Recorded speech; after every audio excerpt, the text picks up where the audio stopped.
Hello YouTube family, कैसे हैं आप सब। आई होप आप सब बहुत बढ़िया होंगे, स्वस्थ होंगे और एकदम मस्त होंगे। फ्रेंड्स, 2024 भी निकल गया, लगभग अब 2 महीने बचे हैं, लगभग ख़त्म ही हो गया। और वैसे ही गया ना, जैसे 23 चला गया, 22 चला गया, 21, मतलब पूरी ज़िंदगी के जो साल चले गए हैं ना, वही अपना रूटीन चल रहा है, वही काम चल रहे हैं, वही जो घर में के कलेश है, जो भी परेशानियाँ हैं, जो भी तकलीफ़ें हैं, सब कुछ सेम वैसे ही चल रहा है। लेकिन बस टाइम जो है ना आगे बढ़ता जा रहा है, 23 24 25 ऐसे चल रहा है, लेकिन ज़िंदगी वही की वही है, ज़िंदगी में कोई चेंजेस नहीं आए हैं। तो क्या ऐसा ही है आपके साथ में भी? तो ये वीडियो है ना बिल्कुल आपके लिए है। फ्रेंड्स, जैसे कि आपने थंबनेल में देखा कि खुद पर तो काम करना ही पड़ेगा। अब ऐसा मैंने क्यों कहा? देखो, मैं हर वीडियो में कहती हूँ आपसे कि हर चीज़ आपके अंदर से आ रही है, हम सबके अंदर से, हमारे थॉट से ही हमारी रियलिटी बन रही है, हमारे अंदर से ही सब कुछ बाहर आ रहा है। तो काम अंदर करना पड़ेगा, तभी बाहर की चीज़ें बदलेगी। मैंने लगभग कितने सारे वीडियो ना, 50-60 वीडियो इसी टॉपिक पर बनाई है कि खुद पर काम करना पड़ेगा। क्योंकि मैं ये चीज़ समझ गई हूँ कि जब तक खुद पर काम नहीं करेंगे तब तक कुछ भी नहीं होने वाला। देखो, हम परमात्मा का अंश है, लेकिन जो परमात्मा का अंश है ना, वो ऐसे है जैसे कि देखो, घी जो है ना दूध में ही होता है। लेकिन आप दूध में पूरियाँ तल सकते हो क्या? आप घी में पूरियाँ तल सकते हो, घी में कुछ फ्राई कर सकते हो, लेकिन दूध में कर सकते हो क्या? तो दूध में से घी निकालने के लिए हमको उसका जो प्रोसेस है ना वो फॉलो करना पड़ता है, उसके बाद उसमें से घी निकलता है। तो वैसा ही है, परमात्मा का अंश है हम, हमारे अंदर ही परमात्मा है। लेकिन हमको उस रूप को बाहर निकालना है, उन शक्तियों को पहचानना है, बाहर निकालना है। और ये चीज़ें होती है बस खुद पर काम करने से। बाहर कितने भी आप माथा पटक लो, कुछ भी कर लो, बाहर जो चीज़ें हैं ना वे, उसमें आप कितने भी एफर्ट डाल लो, वो चीज़ें नहीं बदलेगी। थोड़े दिन के लिए बदल जाएगी, फिर उसके बाद वैसे ही सेम हो जाएगा। लेकिन जब आप खुद पर काम करते हो, खुद की शक्तियों को पहचानते हो, देखो अब ऐसा तो नहीं है भगवान का अंश है हम, और बस ऐसी दबी कुचली ज़िंदगी जीने के लिए आए हैं, ऐसा तो नहीं है ना। भगवान ने हमको कुछ तो रीज़न होगा ना यहाँ पर भेजा है। तो क्या बस दूसरों का सुनने के लिए, बस जिम्मेदारियाँ निभाने के लिए, बस ऐसे, बस 2 टाइम का खाना बनाने के लिए, बस इसीलिए भेजा होगा कि भगवान ने? कुछ तो रीज़न होगा ना। हम रोज़ उठ रहे हैं, खा रहे हैं, पी रहे हैं, लोगों की 4 बातें सुन रहे हैं, वही सोचते सोचते सो जा रहे हैं। तो क्या हम बस यही करने के लिए आए हैं? फ्रेंड्स, हम ये करने के लिए नहीं आए हैं। हमारा इस धरती पर का एक रीज़न है करने का, आने का यहाँ पर। लेकिन ठीक है, उसको हम अभी साइड में रखते हैं। लेकिन जब हम खुद पर काम करते हैं तो हमारी जो शक्तियाँ हैं ना, तो हम उन शक्तियों को पहचानते हैं, हमारी शक्तियाँ बाहर निकलती हैं। मैं यूँ ही नहीं बोलती हूँ हमेशा कि अपने ऊपर काम करो, खुद पर काम करो। जब आप खुद पर काम करोगे, खुद को बेटर बनाते जाओगे ना, तभी आपके अंदर की शक्तियाँ बाहर निकलेगी। जो कहते हैं ना परमात्मा का अंश है, तो वो ऐसे ही बाहर निकलेगा। ये एक प्रोसेस है, खुद पर काम करना एक प्रोसेस है। जैसे दूध में से घी निकालना एक प्रोसेस होता है। पहले उसको गर्म किया जाता है, फिर उसकी मलाई जमाई जाती है, फिर मलाई निकाली जाती है, फिर उसका बटर बनाया जाता है, और बटर गर्म करने के बाद उसमें से घी निकलता है। तो वैसे ही जब हम खुद पर काम करते हैं ना, रोज़ खुद को थोड़ा थोड़ा बेटर बनाते जाते हैं, तो हमारे अंदर की शक्तियाँ जो है ना बाहर निकलती जाती है।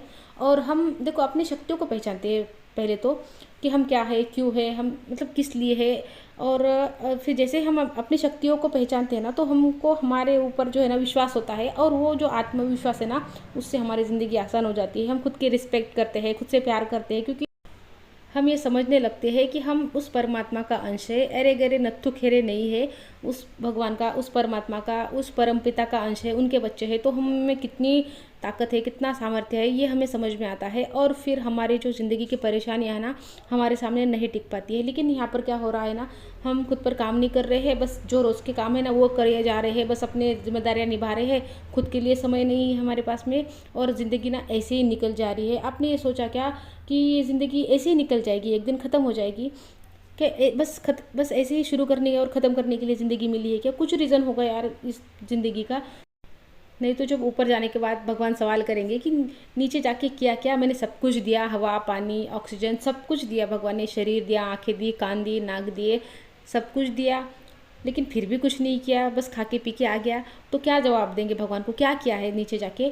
तो अपने रीज़न को जानो कि आप यहाँ पे क्यों आए हैं, भगवान ने हमको यहाँ पे क्यों भेजा है, ये इंसानी शरीर क्यों मिला है हमको। हम जानवर भी बन सकते थे, या कई जन्मों में हम जानवर भी हो गए, लेकिन अब इस बार इंसानी शरीर हमको क्यों मिला है? क्यों ये चेतना मिली है? क्यों दिमाग दिया है भगवान ने? क्यों ये भाषा दी है? क्यों शब्द दिए हैं? क्यों इतने सारे जो ग्रंथ है, जो वेद शास्त्र है, ये सारे क्यों है? ये सब हमारे लिए, ये जानवरों के लिए तो नहीं है। जानवर नहीं पढ़ सकते इनको, क्यों इंसान ही एक ऐसा प्राणी है जो ये सारी चीज़ें कर सकता है। तो इनको जानो यार, इनमें से बाहर निकलो। ये जो सारी निगेटिविटी है ना घर के अंदर की, जो होता है ना, हम ज़्यादातर लेडीज़ का यही है कि हम घर की निगेटिविटी से बाहर ही निकल नहीं पाते हैं। इसने ऐसे कर दिया, उसने वैसे कर दिया, उसने मुझे ऐसे बोल दिया, उसने ऐसे नहीं किया। बस हमारा मतलब दिन भी शुरू इसी में होता है और रात भी ख़त्म ना इसी में होती है। देखो मैं ऐसा नहीं बोल रही हूँ कि मैं ये जो परेशानियाँ हैं ना औरतों की, ये समझती नहीं हूँ। मैंने कई वीडियो बनाए हैं औरतों की परेशानियों के ऊपर और उसके सोल्यूशन भी दिए हैं। लेकिन अब देखो हम हर दिन बदलते हैं। जब जैसे हम 1 साल पहले थे, आज वैसे नहीं है, तो चीज़ें बदलती रहती है। तो मुझे अब ये चीज़ें समझ आ गई है कि हमारे जो ज़िंदगी की परेशानियाँ है, ये सिर्फ़ और सिर्फ आध्यात्म ही दूर कर सकता है। ये जो आध्यात्म का उजाला है ना, ये हमारे ज़िंदगी के अंधेरे को दूर कर सकता है, हमारी ज़िंदगी को रोशन कर सकता है। हमारे अंदर की वो जो शक्ति है, जो परमात्मा का अंश है, हम उसको पहचान सकते हैं। आध्यात्म ही वो एक ज़रिया है। और देखो ये आध्यात्म हमको क्या सिखाता है? आध्यात्म हमको सिखाता है खुद पर काम करना, रोज़ खुद को बेटर बनाना, अपने चेतना के स्तर को ऊंचा उठाना। जैसे जैसे आपका चेतना का स्तर ऊंचा उठता है, वैसे वैसे आपकी ज़िंदगी भी ना ऊंची उठती जाती है। और जब आप खुद पर काम करते हो, रोज़ खुद को थोड़ा सा ऊपर उठाते हो, थोड़ा सा बेटर बनाते हो, कल से बेटर आज बनते हो, तो आपके चेतना का स्तर ऊंचा उठता जाता है और इससे आपकी ज़िंदगी का स्तर भी ऊंचा उठता जाता है। तो फ्रेंड्स, कुछ दिनों के लिए जो भी नेगेटिविटी चल रही है ना आसपास, जितनी भी चल रही हो, चाहे कोड़े बरस रहे हो, उन सबको ना साइड में रखो और कुछ दिनों के लिए ना खुद पर ध्यान दो, खुद पर काम करना शुरू करो। अभी देखो, अभी 2024 के 2 महीने बचे हैं, नवंबर और दिसंबर। उस पर ना अपने ऊपर काम करो, किसी पर ध्यान मत दो। अंधे बहरे गूंगे बन जाओ, किसी पर ध्यान मत दो। बस आपकी एनर्जी पूरी लगनी चाहिए खुद पर, खुद के ऊपर काम करने पर, खुद की शक्ति बाहर निकालने पर। देखो जैसे एक मूर्तिकार होता है, वो ऐसे बाहर से मूर्ति नहीं लाता ना, वो पत्थर के अंदर से ही मूर्ति को निकालता है। वो कैसे निकालता है? बस छेनी हथौड़े से जो एक्स्ट्रा का पत्थर है ना, वो हटाता जाता है और मूर्ति जो है ना उसमें से बन जाती है। तो वैसे ही ना हर चीज़ हमारे अंदर है, हमको बस एक्स्ट्रा के जो पत्थर है ना वो हटाने हैं और फिर हमारे भी जो अंदर मूर्ति है ना, जो परमात्मा का अंश है, वो बाहर आएगा, हमारी शक्तियाँ बाहर आएगी और उसी से हम अपनी ज़िंदगी को बेटर बना पाएंगे। तो ये 2 महीने ना सबको छोड़ दो और अपने ऊपर काम करना शुरू करो, अपने लिए समय निकालो। और अब शुरुआत कैसे करनी है? शुरुआत में देखो, सबसे पहले तो आप संगत अच्छी करो। संगत बहुत मतलब ना मेन रोल प्ले करती है।